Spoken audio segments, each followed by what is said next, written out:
Okay, and what are you doing over here? We are kind of like, Which Yeah, way what are do we wanna talking go? about now? Yeah, right. What are we going to do? Where are we going? No. What's the year? The year. Oh, that was just a whole conversation at the house. Okay. My son said, I just started writing 2017 today. Oh, congratulations, son. Happy New Year. He said, I've been doing 2016. And it's like, wait a minute. It's 2017. Welcome to the like new year, February. son. Like, we're all here waiting on you. Greetings from the future. Oh, man. Day in the life with a teenage boy. Well, he's not teenage. He's 20.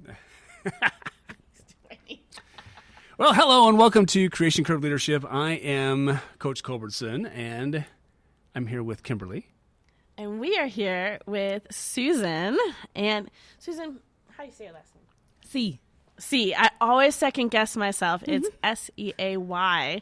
So I'm like, Say, C-A. Oh, I get it all. Shay. Yeah, I get it Yeah. all. Definitely not Shay. There's no H in there. I know, but I get Shay. I bet you do. Yeah. Mhm. Okay, anyway, so we're here with Susan C. She's fantastic, even though I don't know how to pronounce her name. Do not let that make you think that we are not buddies and I don't know her, because she's fantastic and a mentor of mine and an amazing businesswoman and lots of other great things. So let's do a quick snapshot of what you're doing, Susan. What's the day in the life of Susan look like? Oh, that's fun. That's rich. That should be a big one, right? Oh, yeah. I'm sure There every you day go. is just the same, too. Oh, not that's a lot exactly of changing factors. So, in your like, life, let's huh? just pick a good day. Let's see. So, I have 7 children. And before anybody spits their coffee or drops their drink, that's right, 7. 7. I have 7. 1 boy, 6 girls. So my son is the oldest. Everybody always wants to know, like, how bad is his suffering? Is he the youngest? Yeah, no, he's the oldest. He is almost 21, and my youngest is 7. And so we homeschool, just to add to the crazy. And so we're all home. My son's in college. My oldest daughter is also in college. So those two are pretty much self-sufficient. They Right got on. it going on.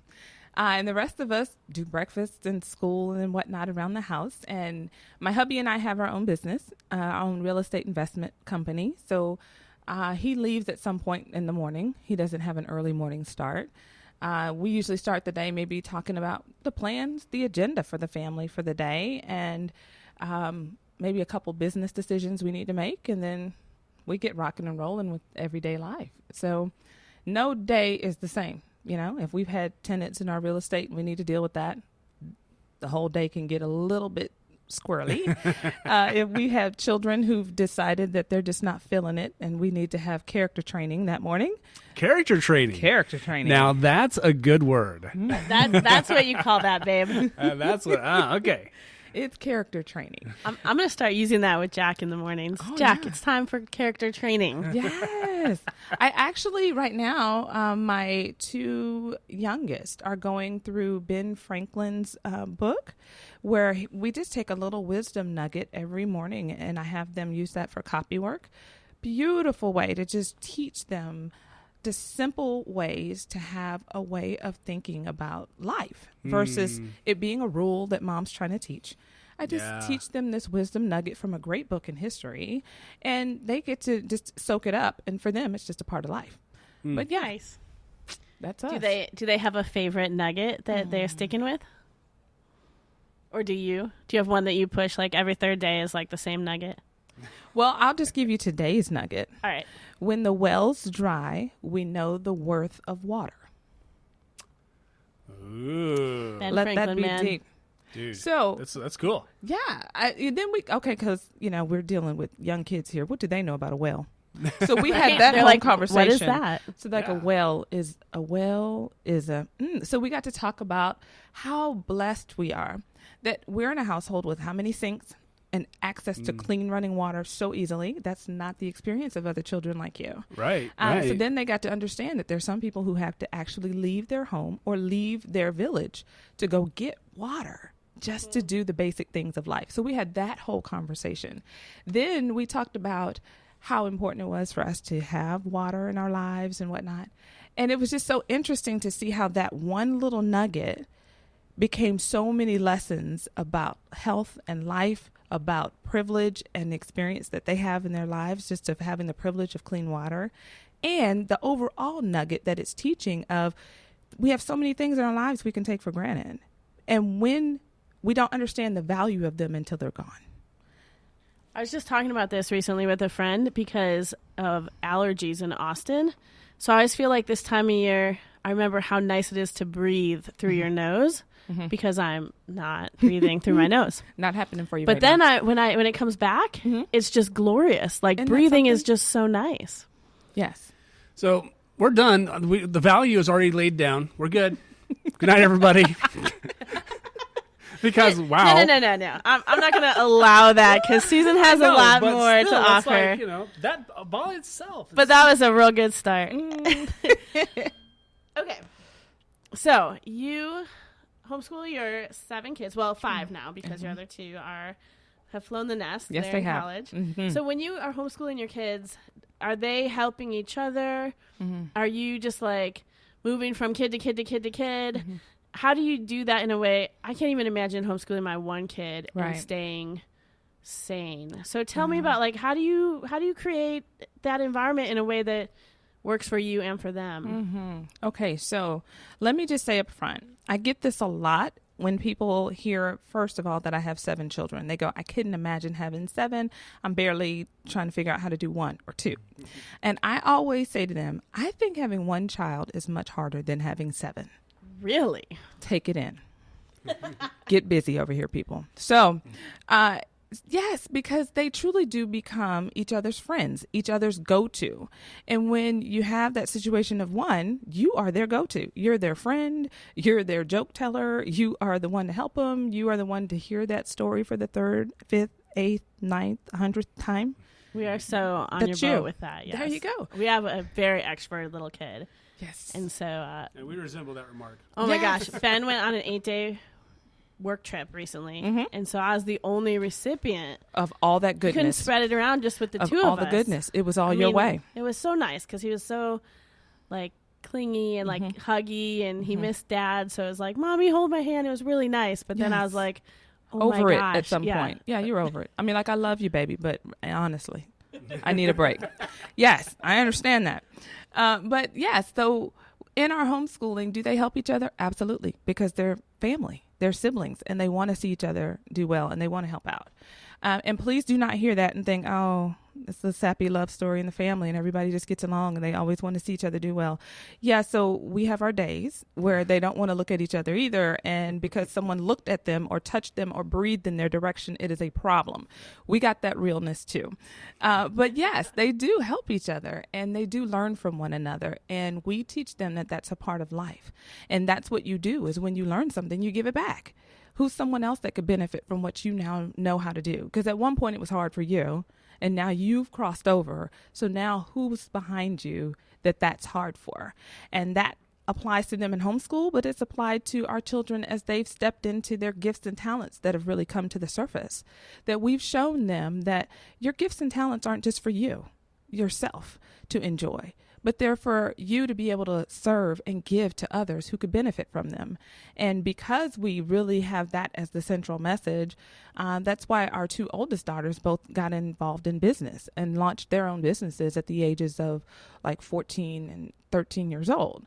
They started in their businesses because we said, this is fantastic. You've obviously got a skill. Who could benefit from this skill? First, they started giving it away. And then people started offering to pay them for it. And that started them in business. Yeah. Well, we've been the recipient of that. You know, your daughter Aisha came and took pictures at our 15th wedding anniversary. Yes. So we know we got that. You know? Yes, exactly. And it's weddings, it's events, it's family pictures. We had a dear family. Their mom was diagnosed with cancer. And it was a precious gift to get family photos, for them to have her pictures of her when she still looked her strongest and her best, right? And that was something they could treasure to have and not have those moments where they go, we wish we would have taken family photos, before she went through this hard time. Thankfully, she has come through it, but those are family treasures for them. And it was an opportunity for her to share her gift. Yeah, absolutely. So your family has a lot of business savvy, and all of your children are kind of involved. You've told me a little bit about how your family business kind of is an umbrella for the many businesses of your family.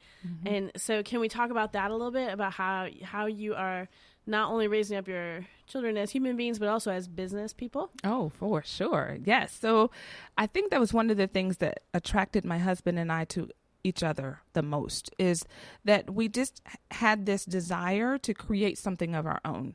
We knew that we were not going to be the typical corporate job having couple. That just wasn't our plan. And but we weren't sure exactly how it looked. We were two dreamers in college of like, when we grow up and this is what we're going to do. We're going to take the world by storm. Yes. We've been there. Done that, bought the t-shirt. Yeah, we've talked about that over tuna fish sandwiches and peanut butter and jelly sandwiches and cans of beans. Like, when times got real. Yep, we've done that too. Yep. So, but we've been able to make it a reality. We got married when I was 20. I was not even able to drink alcohol yet. And here I was married. But we were able to retire him from his corporate job when we were in our 30s. So it's just amazing. a few, yeah. A very As we unique grew a family. Perspective and story. Yeah, and on top of that, you guys have 7 kids. Yeah. There was a whole lot going on. But I don't know if you're familiar with Dave Ramsey, but you've heard him say, you live like no one else, so one day you can live like no one else. Right. And we really took that on in our lives. And we've done the one car, and we've done the one car that was barely rolling. And we've done all kinds of things, lived low, below our means, in order to get to this place. So knowing that we wanted to have our own business, we looked for avenues, and real estate was the best avenue for us. And so we invested in real estate when my husband was in his corporate job. I would take the kids out. They were 2 years old and an infant, or 3 years old and an infant, or 4 years old, a 2-year-old and an infant. And we would ride around. I see a theme And, here. you notice that, like, they're coming along as we're looking at this real estate. And I would take them out during the day, and we would preview properties.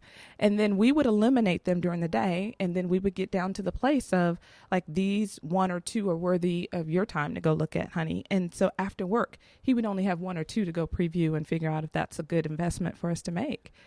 And then the kids are with you that whole time, The whole kind of time. seeing the process. Exactly. And so they got really used to pointing out properties, kind of knowing what we were looking for. Even when they were just knee high, they were part of that conversation always.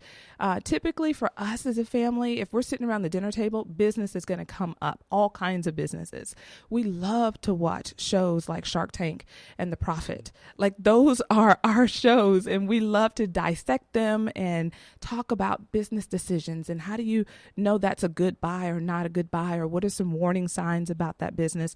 And it has just become the flavor and the culture of our family, as much as I would anticipate the Kennedys or any other political family sits around and talks about politics, right? It's just, that's their family. They don't even have to effort into that. It's just how it is. And that's how it is for us with business. I feel like we've come to the point in our show now where I formally request to be adopted into your family. I don't know if that's allowed. I know you've already got 7. Yeah, I don't know. I think the kids would probably say, "Oh, you just have no idea." Careful what you ask for over there. Careful. Oh, I'm sure I need a lot of wisdom nuggets in my life. I'm sure I could benefit from some good Ben Franklin beginnings to my mornings. Oh, my word. Yeah. Well, it's a joy for us to be able to be present in our children's lives. And I think that's the real gift and opportunity that we have here. And it was definitely one of my biggest motivators in trying to get my husband off his corporate job. We were thankful for the consistent income. We were thankful for the opportunities that were presented to him when he had that job. But we were also aware of one of the prices that we paid is that he's always been in the financial world. That's just his thing. And when it was report time, his hours got longer and longer, and his days got longer and longer, and he just had to do what he had to do because that was part of his job.